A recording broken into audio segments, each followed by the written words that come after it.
Hi, it's Red-Headed Riding Hood here, red for short. I'm gonna read you William Barclay's Daily Celebration. This is the Book of Books, Part 2. When Wycliffe published the Bible in English for the first time at the end of the 14th century, it was, of course, before printing was invented. Wow, it was that long ago, wow. The Bible still had to be copied by hand. Later, George Fox was to say, some gave 5 marks equal to about 40 pounds in modern money. Some more, some less for a book. Some gave a load of hay for a few chapters of St. James or St. Paul in English. Again, remember the price at which we can buy the Word of God. When the Great Bible was published in 1540, Bishop Bonner placed the 6 copies in convenient places in St. Paul's Cathedral, and such was the eagerness to read them and to hear them read out loud that the services were rendered impossible and the traffic disrupted, and the crowd so great that Bonner had to threaten to take the Bibles away if the eager disorder did not cease. Wow, what a difference today. I have heard the production manager of the British and Foreign Bible Society quote with gusto 4 lines of Doggerel. That doesn't sound like a good word, but which were current when the Bible was even cheaper than it is today. Holy Bible, Book Divine, leather bound at 1 and 9. I don't know what that means. Satan trembles when he sees Bible sold as cheap as these. When George Fox had spoken of the eagerness of the people to read the Wycliffe Bible and of the sacrifices to pay for one, he went on, to see their travails, their earnest seekings, their burning zeal, their readings, their watchings, their sweet assemblies. They make us now in these days of free profession to blush for shame. It was 1563 when Fox wrote that, and if it was true for him, it is still truer today. Yeah. Professor James S. Stewart has pleaded for the might of the Bible to be unleashed throughout the land.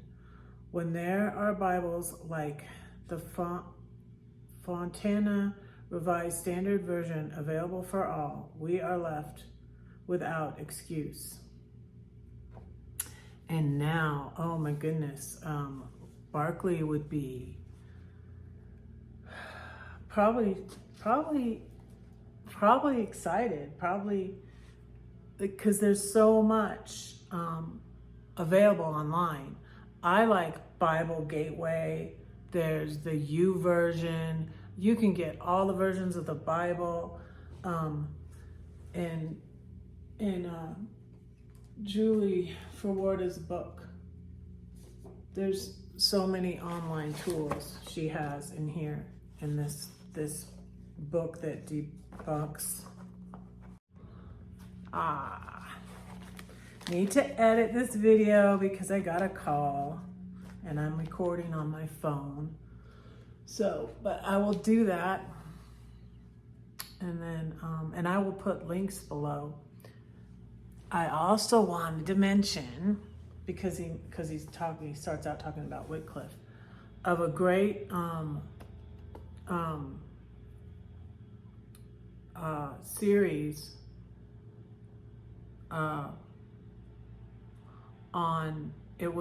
it's on Amazon. I believe I watched it on Amazon. It's really good. I'll put a link for it below. It's called Jesus the Game Changer. It's like a docu-series, actually. And he goes like all over the world, this guy. I forget his name, but I believe he's Australian.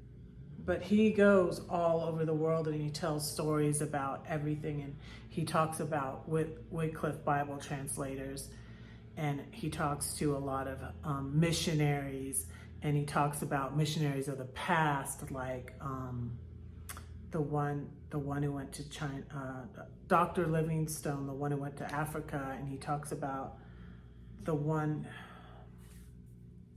I can't remember the China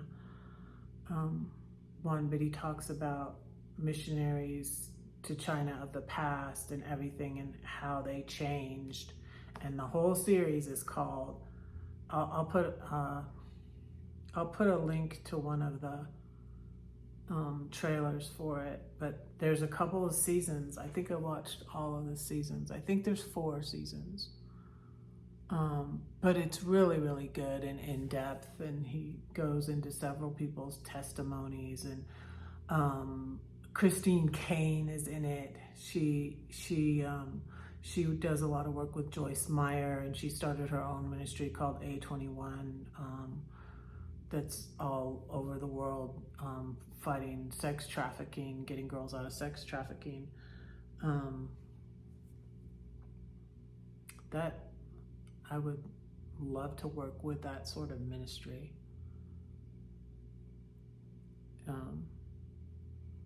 I've thought about that. Maybe that's in my future. Who knows? But yeah, it's really, really good, called Jesus the Game Changer. And yeah. I'm in a kind of like scary and exciting time. I'm getting more excited and less scared, which is good. I got this, I get these Dove chocolates sometimes, and this one says, "Look how far you've come." I like that, and I need to remember that, because I've come a long way. And so now I'm excited. I'm gonna be hanging out here in Denver in my apartment, getting ready to probably do van life again. And so I'm excited. I mean, before I was in an RV, and I was really ill prepared. And I would say I escaped Georgia. How many days it's been since I escaped Georgia. Some people thought that was negative for me to say that, but that was exactly true. I needed to get out of Georgia. God wanted me to get out of Georgia, and he got me out of Georgia. So I'm very grateful, and I've learned so much. Been through a lot, but learned a lot. And so I feel like I can better do van life the second time around and save money.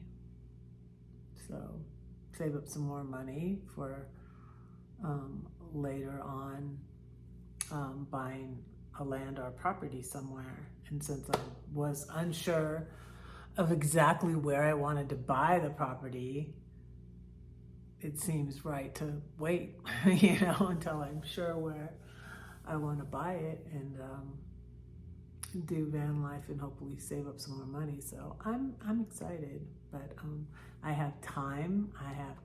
This time I have like 6-7 months. My lease is up in February, so I have time to find a van.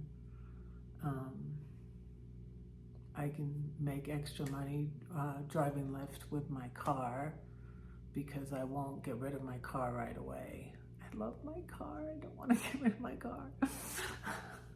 I could also put it in storage, I guess. I'm gonna let y'all go.